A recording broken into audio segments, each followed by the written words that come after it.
তোমরা অনেকেই ওয়েট করছো আরআরবি এনটিপিসি আন্ডার গ্র্যাজুয়েট বা যে 12 ক্লাস পাশের এক্সাম সেটি কবে থেকে শুরু হবে, কবে কার দিন বা ডেট পড়বে এবং এটি কতদিন ধরে চলবে। দেখো, কিছু সময় পূর্বে আরআরবি জানিয়ে দেয় 7 আগস্ট থেকে শুরু হবে পরীক্ষা, 9 সেপ্টেম্বর অবধি পরীক্ষা চলবে। তাহলে কি বলো, 7 আগস্ট থেকে এই পরীক্ষা শুরু হবে, 9 সেপ্টেম্বর অবধি পরীক্ষা চলবে, অর্থাৎ টোটাল 19 দিন ধরে এই পরীক্ষা চলবে। ক্লিয়ার হলো কথাটা? তাহলে যাদের 10 তারিখ এক্সাম, যাদের 8 তারিখ এক্সাম, যাদের 15 তারিখ এক্সাম, তারা কিন্তু প্রত্যেকে আজকের পর থেকে জানতে পারবে।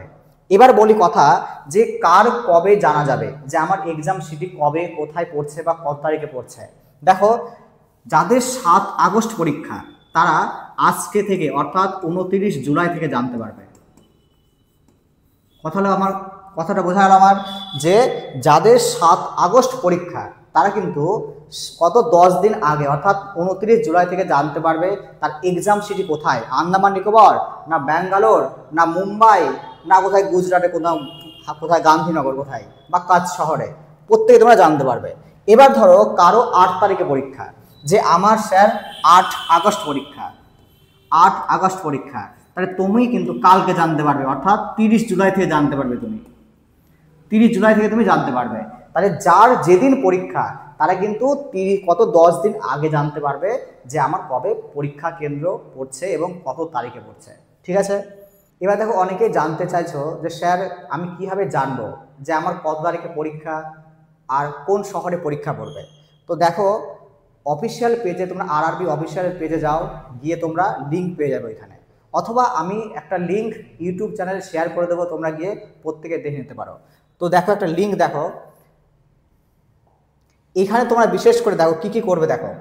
দেখো তোমরা একটা ফর্ম ফিল আপ করেছো, সেই ফর্ম ফিল আপে দেখো একটা রেজিস্ট্রেশন নাম্বার পাবে, সেই রেজিস্ট্রেশন নাম্বারটা এখানে পুট করে দাও।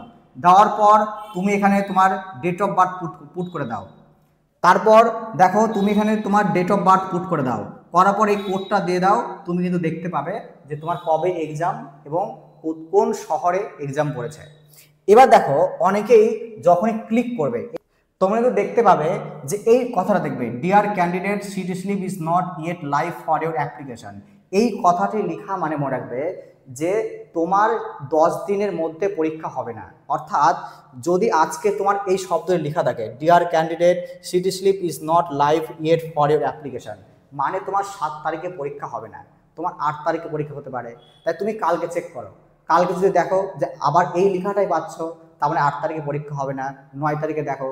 তো এইভাবে কিন্তু তুমি প্রত্যেকদিন চেক করবে, প্রত্যেকদিন চেক করতে হতে তুমি যখনই দেখবে এই লেখাটা নেই, দেখবে অলরেডি কিন্তু তোমার দিয়ে দেবে একদম এক্সাম সিটি এবং কোথায় তোমার ডেট কিন্তু জানিয়ে দেবে একদম।